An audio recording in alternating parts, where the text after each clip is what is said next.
तो काफ़ी सारे कमेंट्स आ रहे थे यूट्यूब में, इंस्टाग्राम में और काफ़ी सारे लोग डीएम भी कर रहे थे कि एनआईटी उत्तराखंड में पहुंचना कैसे है, एनआईटी उत्तराखंड में मेस कैसी है, एनआईटी उत्तराखंड में जिम कैसे है, जिम फैसिलिटीज़ कैसी हैं, एमटेक एमएससी और बीटेक के लिए हॉस्टल्स कैसे रहने वाले हैं। इसके अलावा काफ़ी सारे डाउट्स आ रहे थे आपके लोगों के लिए।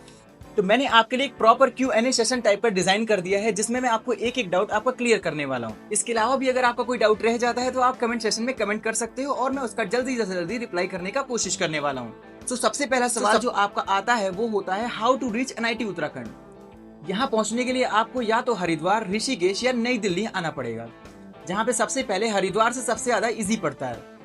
आप इंडिया के कोई भी हिस्से में हो आपको हरिद्वार जंक्शन के लिए ट्रेन मिल जाएगी और हरिद्वार जंक्शन से जस्ट बाहर आप निकलोगे तो आपको गढ़वाल यूनियन की बस मिलेगी। वहां से आप उन्हें एनआईटी उत्तराखंड जाना है ये बता के आप आ सकते हो। अगर आप बस से आ रहे हो तो दोपहर के 3 बजे से पहले पहले ही आपको हरिद्वार से बस ले लेनी है, क्योंकि उसके बाद शायद बस वगैरह थोड़ी फ्रीक्वेंसी कम हो जाती है। और वहीं बात करें अगर आप दिल्ली के रास्ते से आना चाहते हो तो दिल्ली से आपको रात के आई थिंक 9 बजे के अराउंड मसूरी एक्सप्रेस नाम की ट्रेन चलती है हरिद्वार के लिए। वो आपको 6 बजे आपको हरिद्वार में उतार देगी। वहां से आप डायरेक्टली गढ़वाल यूनियन की बस या यूटीसी की बस से आप एनआईटी उत्तराखंड पहुंच सकते हो। इसके अलावा अगर आप ऋषिकेश के वाया आना चाहते हो तो ऋषिकेश में भी अगर आप ऋषिकेश बस अड्डे से बस लेते हो तो आप यहाँ पे इजिली पहुंच सकते हो। दूसरा सबसे ज्यादा पूछा जाने वाला सवाल ये है कि हॉस्टल्स कैसे रहने वाले हैं, single seater, double seater, triple seater, AC है कि नहीं, कैसा का स्पेस रहता है, कितने लोग एक कमरे में रहते हैं, सामान रखने की जगह कितनी होती है और इसके साथ साथ आपको लाना क्या क्या पड़ता है। तो लाना क्या क्या पड़ता है ये मैं आपको वीडियो के लास्ट सेशन में या एंड पार्ट में आपको मैं बता दूंगा, और वो क्योंकि इतना ज्यादा रिलेवेंट नहीं है। तो सबसे पहले सिंगल सीटर या डबल सीटर रूम्स किसे मिलते हैं और ट्रिपल सीटर रूम्स किसे मिलते हैं। तो बात करें सिंगल सीटर रूम्स की तो वो एमटेक या पीजी स्टूडेंट्स को मेनली मिलते हैं, और या फिर आप बीटेक 4th ईयर में हो और आपकी कोई प्रॉब्लम वगैरह है तो आपको मिल सकता है अगर आप हॉस्टल सेशन में रिक्वेस्ट वगैरह करते हो। बाकी B Tech 1st year, 2nd year, 3rd year सबको ट्रिपल सीटर रूम्स ही मेनली मिलते हैं, और 4th ईयर में अगर आप रूम्स की अवेलेबिलिटी ज़्यादा होती है तो आप स्विच कर सकते हो डबल सीटर रूम्स में।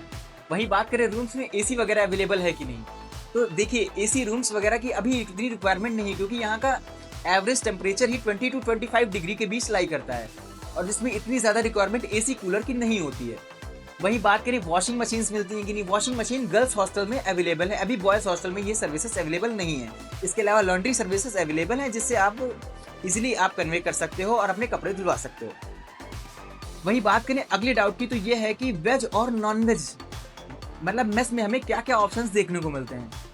तो सबसे पहले मैं आपको बताऊं कि उत्तराखंड को देवभूमि भी कहते हैं और यहाँ पे इतना ज़्यादा नॉनवेज का कल्चर नहीं है, तो इसलिए अभी तो एनआईटी उत्तराखंड में आपको सिर्फ प्योर मेस ही देखने को मिलती है। लेकिन अगर आप नॉनवेज खाना पसंद करते हो और नॉनवेज के शौकीन हो तो आप बाहर रेस्टोरेंट्स वगैरह अवेलेबल है, बाहर की मेस वगैरह अवेलेबल है, वहाँ जाके आप इजीली खा सकते हो। और बच्चों का डाउट ये आता है कि रैगिंग वगैरह होती है कि नहीं, तो देखो रैगिंग वगैरह के बारे में अभी इतना कल्चर नहीं है यहाँ पे, क्योंकि अभी एनआईटी उत्तराखंड न्यू है और साथ ही साथ यहाँ पे एंटी रैगिंग लॉज इंडिया में काफ़ी ज़्यादा स्ट्रिक्ट है और यहाँ पे काफ़ी ज़्यादा अच्छे तरीके से इंप्लीमेंट कर रखे गए।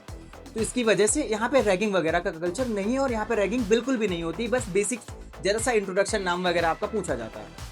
इसके अलावा काफ़ी सारे बच्चे ये भी पूछते हैं कि एनआईटी उत्तराखंड में वेदर कैसा रहने वाला होता है, क्योंकि काफ़ी सारी मतलब मैं भी अपनी वीडियोस में बोलता हूँ कि यहाँ पे काफ़ी वेदर काफ़ी अच्छा रहता है, AQI वगैरह काफ़ी सही रहता है।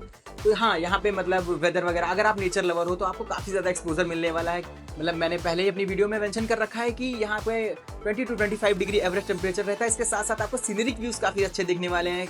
इसके अलावा एक बच्चे ने ये भी पूछा था कि एनआईटी उत्तराखंड जाने से पहले मुझे मतलब क्या क्या चीज़ें अपने ध्यान में रखनी चाहिए ज्वाइन करने से पहले।